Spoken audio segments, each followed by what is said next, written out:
Hi, thank you for stopping by. You're watching this video because even though you already know how to sell stuff, you're having a hard time doing it very effectively. And you've heard about my concept of sales wounds and you want to know more. What are they? Is it possible that you're suffering from them? And most important, if you were to heal your sales wounds, would that make a big difference for you in terms of selling? These are the questions that this video is going to answer. Now, if you end up realizing at some point in this video that you do suffer from a couple of sales wounds and you want to get busy healing them, you'll want to join the live online 2-hour workshop that I'm conducting later this week. To learn more about that workshop, you want to go to juliakline.com/workshop. Okay, let's talk about sales wounds. If you know anything at all about sales, you probably know that it's not terribly complicated.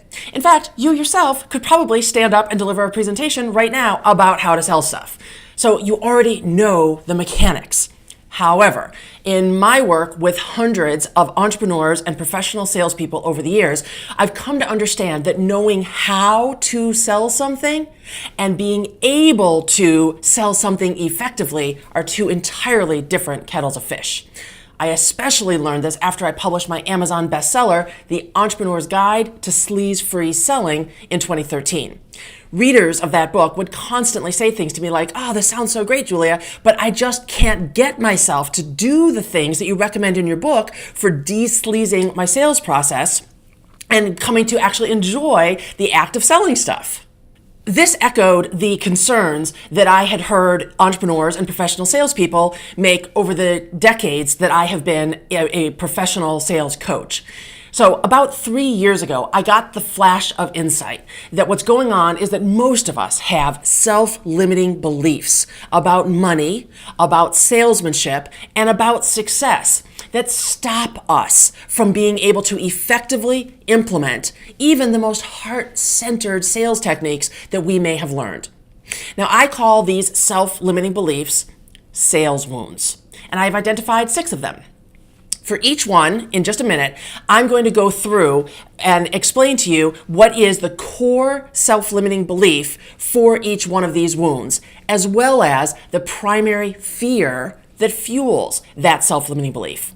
And in addition to sharing with you the core self-limiting belief for each one of the wounds, as well as the fear that fuels it, I'm going to provide some of the symptoms or indicators so that you're able to know whether or not you are suffering from this wound and whether or not it's an obstacle in your life. Finally, I'll describe the master path for each wound. In other words, what would it look like for you if you successfully healed that particular wound? Got it? Understand what we're going to do? I'm going to list the 6 wounds, and for each one in turn, I'll tell you the self-limiting belief and the fear that is corollary for that self-limiting belief or that wound. Then I'll describe a few of the key symptoms and how it's showing up to limit your salesmanship as well as other kinds of success in your life. And finally, I'll tell you the master path to healing that wound, what it would look like if you overcame that wound and you were operating on the master path. And if healing these wounds is something that you decide that you want to work on, you will want to join that 2-hour workshop that I mentioned a moment ago. It's coming up later this week, and you can learn more about that at juliakline.com/workshop. Okay, here we go. The 6 wounds are as follows. Number 1, the money wound. Number 2, the love and money wound. Number 3, the selling wound.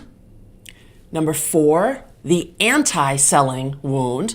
And 3 and 4, as you can probably hear from the names, are connected to each other. They actually operate on a continuum, and they are the 2 wounds that most directly impact the act of selling. Then wound number 5 is the darkest of all of the wounds, and before I describe it, I give a more detailed trigger warning, but it is a dark wound. Number 5 is the prostitution wound. And finally, number 6 is the visibility wound. And the visibility wound, it does not apply to everybody.